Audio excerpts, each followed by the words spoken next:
Queremos saudar a todos com a paz do Senhor Jesus. Estamos dando início hoje a um programa novo, Bíblia, Palavra Viva. E para iniciar esse programa, queria apresentar aqueles que estão compondo aqui a mesa. Pastor Aaron, a paz do Senhor. A paz do Senhor, pastor Ederson, todos que nos acompanham. Também estamos com o pastor Robson. Pastor Robson, a paz do Senhor. Pai do Senhor, pastor Ederson, demais integrantes da mesa e você que nos assiste. Sileno, a paz do Senhor.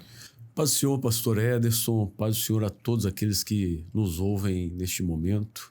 Amém, pastor Sileno, muito bom. Então, para entendermos um pouquinho mais a respeito da Bíblia, acho que o primeiro ponto a entender é que esse programa é para aqueles que amam a palavra.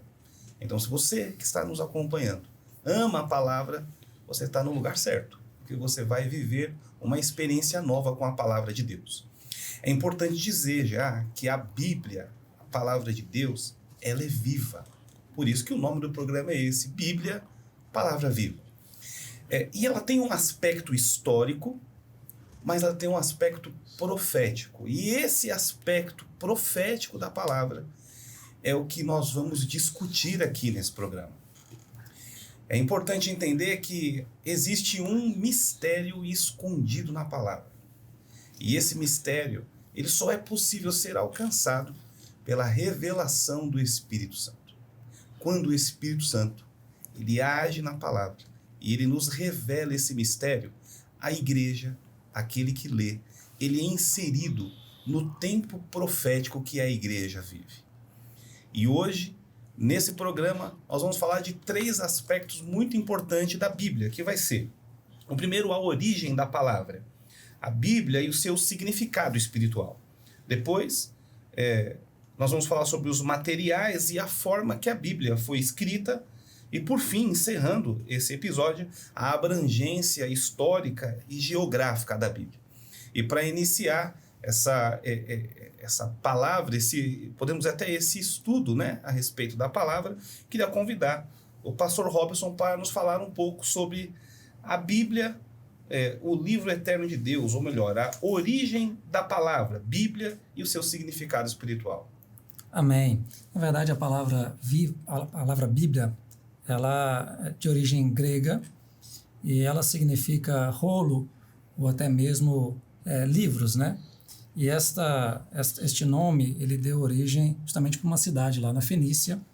E essa cidade ela era muito conhecida porque ela era grande comercialização de papiro. E o papiro todos sabemos que deu ali origem ao início da escrita, né? Para a humanidade, principalmente ali com os egípcios, né? Com os romanos, também com os gregos. E o papiro também, por causa desse nome dessa cidade, juntou-se ali e deu origem de Biblos, né, que é o nome grego. Eu não sou um exímio falador do grego, mas é Biblos, né? E daí então veio o nome Bíblia. E a partir de então, de um certo tempo, todos começaram a conhecer a Bíblia como sendo o livro da palavra que contém a palavra de Deus. Agora, é importante nós mencionarmos que a Bíblia ela não é simplesmente um livro histórico, como você muito bem disse, né? A Bíblia ela é profética, porque ela não apenas contém a palavra de Deus, mas ela é a palavra de Deus. Perfeito. E obviamente que Deus ele é atemporal. Como ele é atemporal, ele não está ligado ao tempo, ele é o dono do tempo, então ele consegue saber o que vai acontecer. Por isso a Bíblia é profética, e tudo que contém na Bíblia é profético. Muito bom, pastor Robson. Interessante dizer, né, pastor, que nós estamos falando de Bíblia, palavra viva, né? Por que a palavra é viva? A palavra é viva porque o seu autor está vivo, né? Exatamente. O fato do autor estar vivo, ela se torna viva porque você tem a quem recorrer no momento que você quer alcançar o entendimento. E eu queria ler um texto da palavra, será apresentado na tela para todos, está em Hebreus, no capítulo 4, no versículo 12, que diz assim, ó: porque a palavra de Deus é viva e eficaz, e mais penetrante do que a espada alguma de 2 gumes, e penetra até a divisão da alma e do espírito, das juntas e medulas, e é apta para discernir os pensamentos e intenção dos corações. Coisa linda, né? A palavra de Deus é maravilhosa, né? Glórias a Deus. Queria trazer também agora, Pastor Aaron, para essa conversa tão boa que está sendo. Pastor Aaron, poderia nos falar um pouco mais sobre os materiais e a forma, né, em que a Bíblia foi escrita? É interessante, né, Ederson, que ao longo da história, Deus ele se revela para a humanidade, né? Inicialmente, os homens, as famílias, vamos dizer assim, genealogia de Sete, os fiéis, aqueles que guardaram o mandamento de Deus, eles foram passando a tradição oral. E é algo que é reforçado até mesmo na lei. A gente vê em Deuteronômio 6:7, em que havia a ordem ali de intimar os filhos, falando em todo o tempo dessa palavra que é viva, que transforma nossos corações. Mas ao longo da história, de acordo com a tecnologia da era, da durabilidade, a Bíblia foi sendo registrada em vários materiais, né? Nós vemos, por exemplo, o momento ali em que Deus ele escreve os mandamentos em duas tábuas de pedra, né? Alguns até descrevem isso como um aspecto de uma aliança, né? Algo que ficava entre Deus e os homens. Ele fala ali de tábuas de pedra, isso está em Êxodo 24:12 e outras referências. E isso, naquela época ali, Israel tinha saído do Egito, né? Israel estava ali rumo à terra prometida, e isso é um material que está bem claro na palavra de Deus, o registro em pedra ali da escritura dos mandamentos. A pedra, ela é durável, né? Então, um escrito que não pode ser mudado, que é durável. E arqueologicamente, há outros registros em pedra. A gente cita o Código de Hammurabi, né? Um rei ali da Babilônia. Estima-se que ele colocou ali 282 leis numa tábua de 2,25 metros. Esse registro tenha sido feito lá em 1772 a.C. Então, é um exemplo assim que as civilizações elas tratavam de alianças, de leis, de acordos, registrando em pedras, e assim também foi com o povo de Deus. Mas também, nesse tempo, vamos dizer assim, desde 2500 a.C., a civilização egípcia desenvolve o papiro, né? A planta mesmo, conhecida popularmente como papiro mesmo, né? O nome científico dela é Cyperus papyrus, uma planta de ambiente mais úmido, que era muito natural ali das margens do Nilo, e era retirado ali o cerne daquela planta e estendido de maneira perpendicular, 2 camadas, e prensado. Isso era feito papiro, que era um material utilizado para documentos, acordos e coisas assim. E assim, é interessante que é um material que era muito bem preservado em ambientes secos, né? E aí o papiro, ele acaba sendo assim um modo de novamente anotar os registros da palavra de Deus. Havia uns copistas no povo de Israel que eles, com muito zelo, eles transcreviam novamente os mandamentos, a lei, os profetas, né, os escritos da palavra de Deus. Isso ia sendo guardado e copiado, preservado ao longo das gerações. Mais adiante ali, há um desenvolvimento tecnológico para chegar até o pergaminho. Então, o pergaminho ele já não é feito da planta, mas ele é feito de couro de animais como ovelhas, cabras, carneiros, né, cordeiros. E esses animais já eram criados em áreas mais extensas, vamos assim dizer, então estavam mais disponíveis, vamos assim dizer, do que a planta do papiro, que tinha algumas regiões. E mais, né, descrito de maneira histórica que o papiro, ele em regiões, vamos dizer assim, que não tinham aquela aridez do deserto, ele durava menos, né? Sofria aí com bolor e tudo mais. Então, o pergaminho ele permitia um registro mais duradouro, né? Feito do couro desses animais.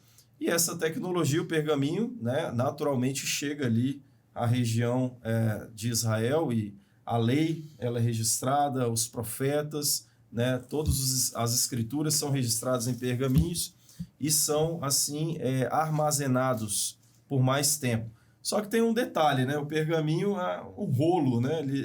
O couro ele era, vamos dizer assim, colocado em maneira contínua, então era necessário desenrolar. A gente tem até um trecho na palavra de Deus do Senhor Jesus na sinagoga, em Lucas 4:16, em que ele abre o rolo do pergaminho, profeta Isaías, uma profecia que dizia respeito a ele mesmo, né? E ele revela-se ali, porque a palavra de Deus é viva e Deus quer falar conosco todos os dias na revelação do nosso Senhor Jesus Cristo. E é interessante assim que ali na civilização romana, esse método de armazenamento de informação, ele vai sendo aperfeiçoado. E aí vem os códices, né? Que eram assim, anteriormente eles amarravam tabuinhas de madeira, e depois os romanos vão aperfeiçoando isso a amarrar mesmo folhas de pergaminho ou mesmo de papiros, de forma que o texto ele podia ser consultado de uma maneira mais ágil, transportado de uma maneira mais ágil. Imagina abrir, né, no meio do texto. Então vamos dizer assim que os códices são os precursores dos atuais livros. E a códex, assim, por exemplo, o Codex Sinaíticos e o Códigos Vaticanos, né? Eles estão armazenados, foram localizados e eles traduzem, mostram a transcrição da Septuaginta, que foi uma tradução que não vamos tratar mais adiante em outros programas, a forma como foi traduzido do hebraico para o grego ali as escrituras.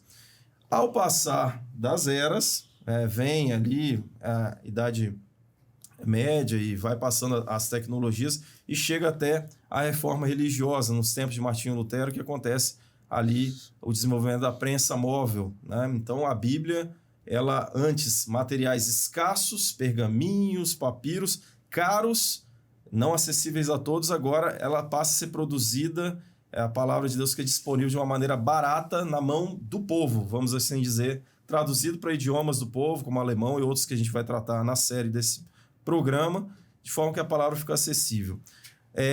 Mas em todas as eras, independente do material, da tecnologia, hoje estamos falando da eletrônica, né? A Bíblia está na mão de todos, né? No celular, nas mídias. Então a palavra de Deus ela está disponível em todos os idiomas, mas em todas as eras, Deus sempre deu a oportunidade, né, a um remanescente, a um povo, ouvir da sua voz, e isso está preservado na palavra. E tem um detalhe interessante aqui, esse tempo nos permite a gente contar, por exemplo, quando aconteceu ali a descoberta dos manuscritos do Mar Morto, né?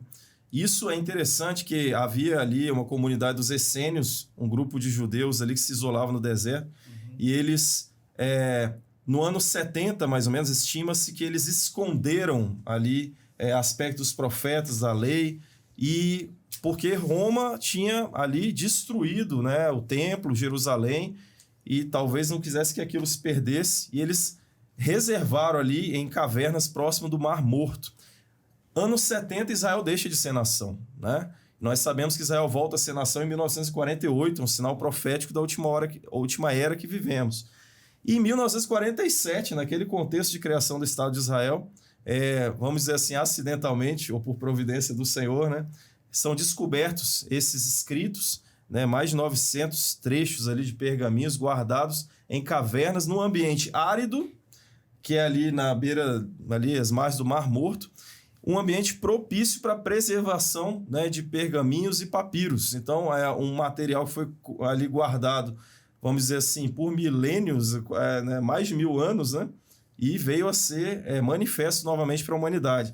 Antes desse achado, que foi em 1947, os escritos mais antigos que se tinha do Antigo Testamento eram os escritos massoréticos dos judeus, que eram do século X, ou seja, entre os escritos massoréticos e esses, quase 1000 anos de diferença, e foram ver que, por exemplo, os escritos de Isaías e todos os achados correspondiam, né? A palavra de Deus é maravilhosa, foi preservada ao longo das eras.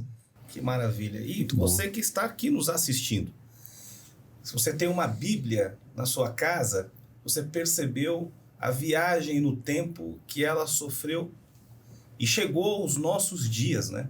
Está em sua casa. Abra ela. Lembra que eu disse? A palavra de Deus é viva. Abra ela. O Senhor vai falar com você. Pode falar hoje ainda nesse programa. E para dar sequência, Pastor Sileno, Paz do Senhor mais uma vez. Agora, o tema é a abrangência histórica e geográfica da Bíblia.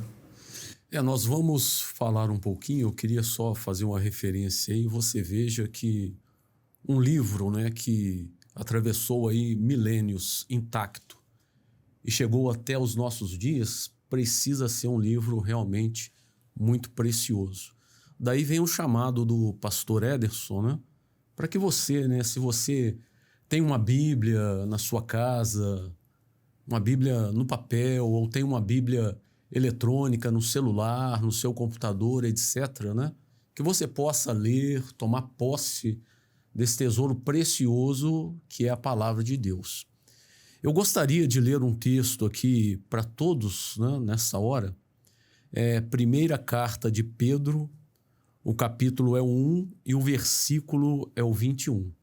O texto nos fala assim: porque a Bíblia nunca foi produzida pela vontade de homem algum, mas os homens santos de Deus falaram, inspirados pelo seu Espírito. Desde que Martinho Lutero tirou a Bíblia dos conventos, dos mosteiros, né?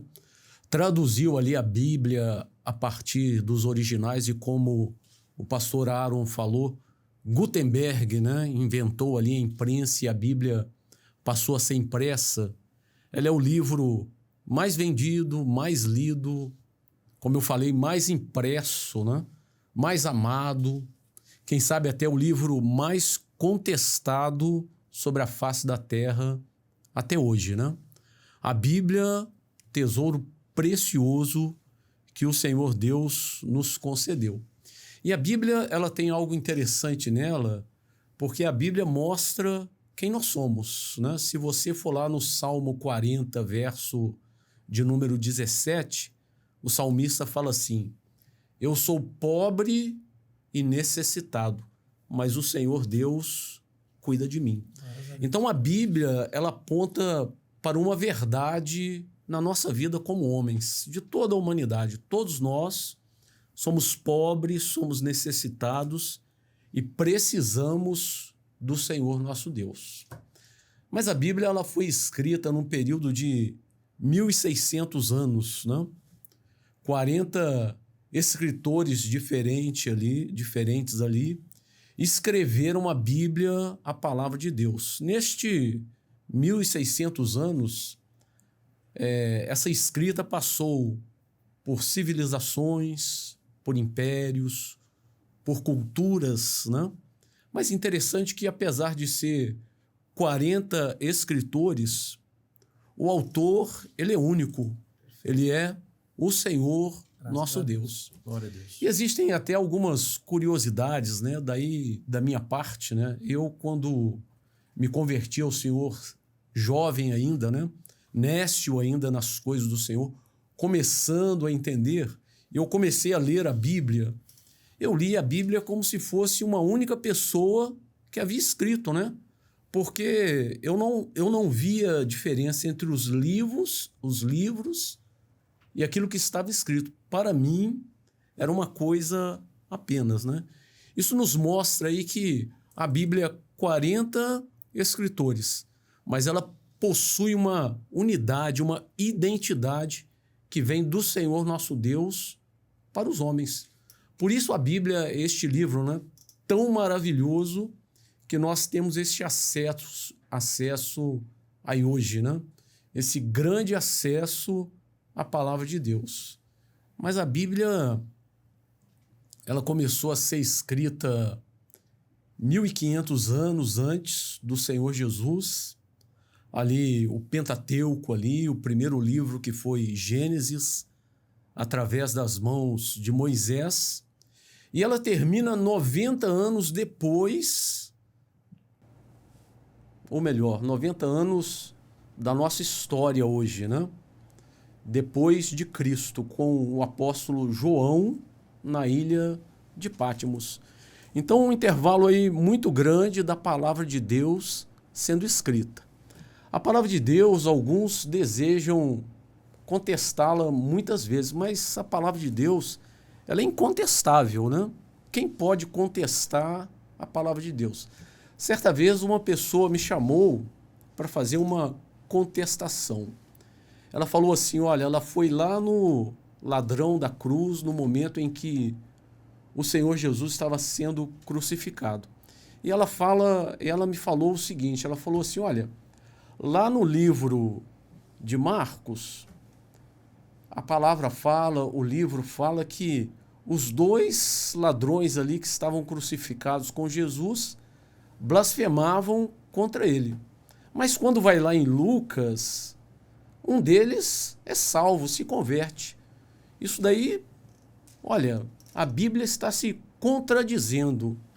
Aí eu sentei-me com ela, né, e conversei com ela o seguinte, olha, lá em Marcos, né, mostra que os dois estavam blasfemando, e realmente, né, estavam blasfemando. Mas um deles, depois, ele foi tocado pelo Senhor, e ele se converteu ao Senhor. Tanto que ele fala para o Senhor Jesus ali, na sua conversão ali, quase que instantânea naquele momento da crucificação, ele fala assim, Senhor, quando estiveres no teu reino, lembra-te de mim. E Jesus responde a ele, olha, hoje mesmo tu estarás comigo no paraíso. Então a Bíblia, ela é incontestável, né? O homem, ele pode até querer falar alguma coisa, mas a Bíblia, na sua essência, ela é a palavra de Deus e homem nenhum pode contestar a palavra de Deus. Maravilha, né? E aí a gente observa, né, pastor Sileno, que quando você tenta buscar e ver a palavra pela razão, você vai contestar ela. Porque a razão do homem, ela contesta tudo. Para o ser humano, tudo é relativo. Mas quando você vai no autor, e que o autor revela a palavra, aí ela se torna incontestável. E aí ela é única, ela é viva, e ela traz para dentro da alma do homem a experiência de transformação. Então, esse é o nosso primeiro episódio. O próximo episódio que nós teremos, nós falaremos da estrutura da palavra de Deus. Não deixe de nos acompanhar. E depois de tudo que você ouviu aqui, não se esqueça, pegue a Bíblia, leia e queira conhecer o Senhor que está vivo nela. Que Deus te abençoe. Até o próximo programa.